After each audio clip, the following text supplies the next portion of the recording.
We are continuing to follow up on the devastation from Hurricane Helene and what you need to know if you have damage at your house. And tonight, many residents around the Midlands are still dealing with damage and trying to figure out how to get it cleaned up after those high winds knocked down trees and power. News 19's Shelly Garzone spoke with experts about what you should do if you are dealing with trees down or limbs fallen onto your property. Every tree company's slam busy, and we've removed, I think, between 18 to 22 trees off of homes, or different homes. Some trees have some homes have multiple trees on them, and that's been since Friday night. And we'll be doing this at least for another week before we start getting on the hazardous trees. Local tree service companies like Mike's Tree Service have been working around the clock to remove trees from neighbors' homes after Tropical Storm Helene made its way through the Midlands. The first thing you would do is get the tree off the home and then handle the insurance later, to mitigate all the damages and make sure that the area is safe. A lot of people think a tree's fine when it's just laying on a home, but I've seen them on homes for 2 or 3 days, then shift and then come crashing all the way through.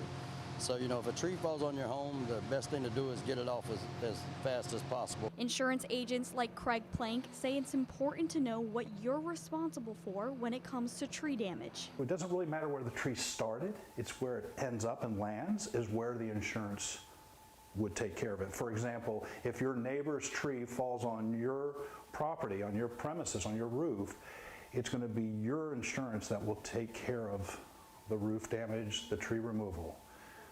There are some exceptions to that. If the tree were dead and it had been dead for a while, there may be some liability on the part of the neighbor, but generally it's going to fall on your property. Plank recommends checking in with your insurance agent periodically.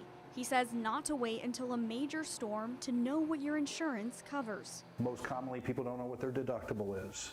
And on that point, I think it's important that small claims you may want to consider not reporting. If it falls below your deductible, it is in fact a claim, but it may not be payable. And nowadays, the way insurance carriers will use the frequency of losses as something that might indicate future losses and could cause some issues with the policy itself. My recommendation is take care of the small stuff yourself, and then the catastrophic, the things that exceed your deductible, make sure you report. Shelly Garzone, News 19, WLTX. And agents tell us that flood damage typically isn't covered under standard homeowners policy. They recommend assessing what your damages you've had through the storm and then consider getting flood insurance after that. And let's